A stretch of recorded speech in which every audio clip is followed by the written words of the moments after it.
مرۆڤ gelek caran bi rêya huner, siyaset û dewlemendiyê navdar dibin, tên naskirin û hezkirina civakê jî kom dikin. Carnan jî ji bo navdarî û hezkirinê tenê têkiliyên germ û şexsiyeteke rengîn bese. Mînaka vê rewşeya herî baş û balkêş, Mustoyê dengdek firoş e.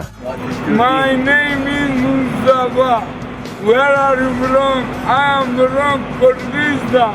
Musto di sala 1984 li gundê Xeşima Hezroya Amedê hatiye dinê. Navê Musto ne tenê li Amedê, ji Bakurê Kurdistanê heta metropolên Tirkiyê belav bûye û dema navê wî tê halê ji nişka ve kenek dikeve ser rûyê mirovan. Musto demeke dirêj ji bo ku debara jiyana xwe bike, dendik difiroşt. û ji ber vê yekê bi navê Mustoyê dendikfiroş tê nasîn. Musto niha dest ji dendikfiroşiyê berdaye û ji dewletê mûçeya astengdariyê distîne. Ez bebek bûm, em hatin Diyarbekir. Em hatin Diyarbekir û ev bû ezin kîçê Arabım çüm şoğulüm o le cüm fakülte meyvezi devrotum. Navê Musto Bakurê Kurdistan û Tirkiyê belav bûye û siyasetmedar jî baş wî naz dikin û heta Silhedîn Demirtaş jî amaje kir ku ez carnan di xebatê xwe de ji Mustoyê dendikfiroş sûdê werdigirim. Silhedîn Başbakan valla gotu bu ez Mustafa Bey yani ilham dikirim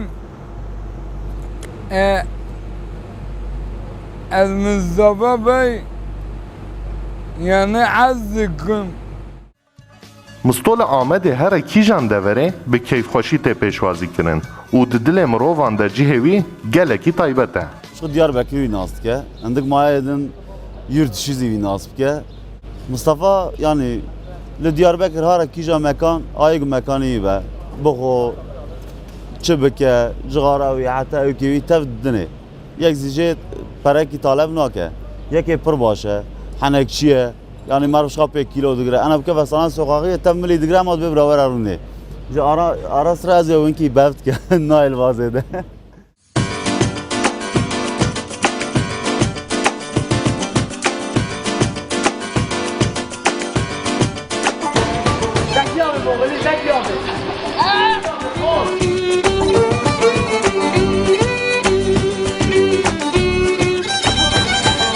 Bir suni teneffüs yapın.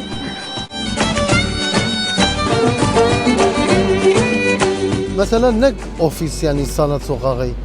De Amedî tev ji vî hez dikin. Yani şamata mesela şiva Diyarbakır hoş haber dide Türkiye dibe ya birim. Böylece hoş haber dide herhalde ji ber wî yani millet ji vî hez dikin. Yani başa Mustafa tiki ne xerabe mesela insan ki merde delikanlıya ne yalnız dendike xwe carî velaj nade tikesî. Mustoyên dendikfiroş di wê baweriyê de ye ku Serokwezîrê Tirkiye Ehmed Davutoğlu jî bi xêra wî bûye serokwezîr û behsa hevdîtina xwe û serokwezîr dike. Min zarînîjê Ehmed Davutoğlu bû ji me min got min nabînî got ez te dibînim min got min ça dibînî min got pere nadî İçişleri Bakanı bû xêra min re bû Başbakan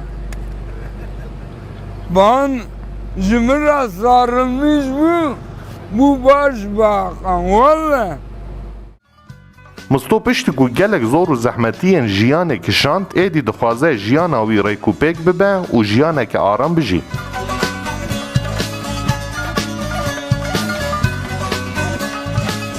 Çekirdekçi Musto, yan jî Mustoyê dendikfiroş. Tevî hemû êş û astengî û azarên jiyanê dîsa jî xwediyê reheke pozîtîf e û dilkene. û êdî Musto dixwaze di demeke nêz de bigihîje miradê xwe û êdî ew jî bizewce. Mayrûksel, Rodaw.